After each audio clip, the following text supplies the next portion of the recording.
Hello everyone, myself Professor Maneka.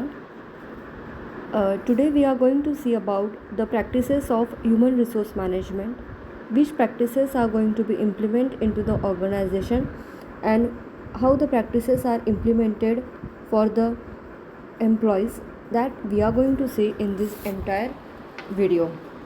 So basically what is the practices, what is the meaning of practices of human resource management?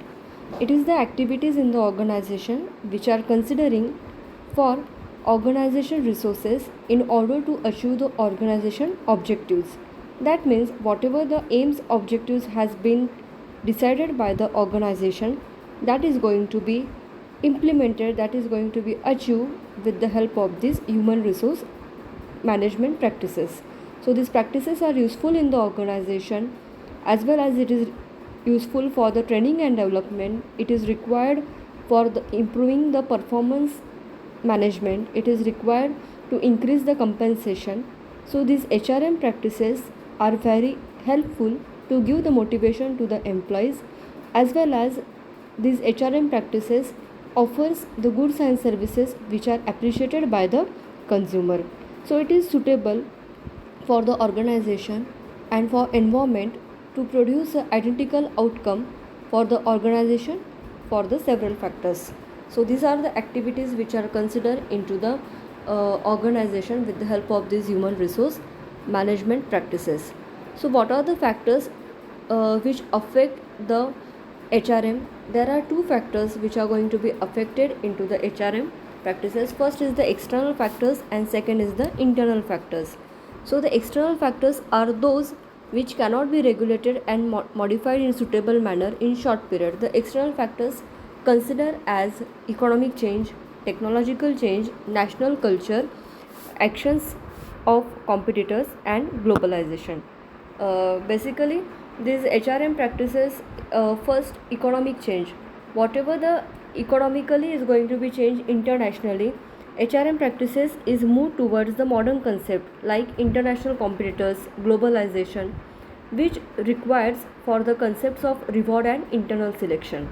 So this is the factors which is affecting for the external factor, that is the economic change. Second is the technical change.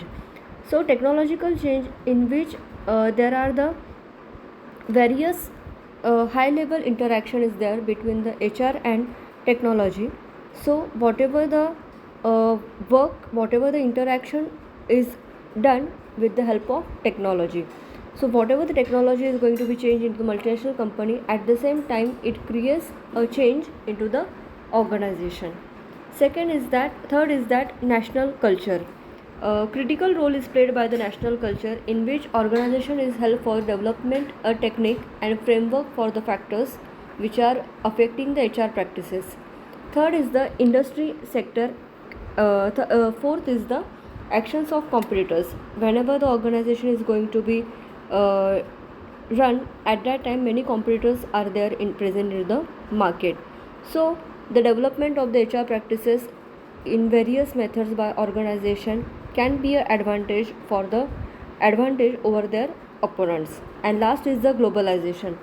In the entire world, in entire market, there are certain functions are there which are going to be carried out globally, internationally. So the organization in terms of human resources, in terms of HRM practices, it is going to be done and modified in some location which is required for specific country.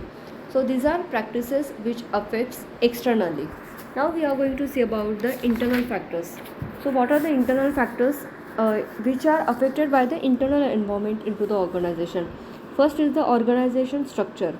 So whatever the flexibility of HR practices is governed by the strategy of organization. The way in which the HR practices are framed are affected by the structure among the firms. Then next is the organization size. Many small organizations are there which do not establish HR practices. So in the big organization, some HR practices are different. There are the requirement for HR department in all functional level. Next is the business strategy. Whenever the organization is going to be start, at that time some strategies are going to be decided in systematic manner. So by efficient selection of HRM practices, the environment can improve by that particular company. Next is human resource strategy. In the human resource strategy, basically it is a formation of HR practices in agreement with the HR strategy. So whatever the HR strategy is there, it should be in distinctive manner. Next is the top management. In the upper level of management on human resource practices, it gives the advice to formulate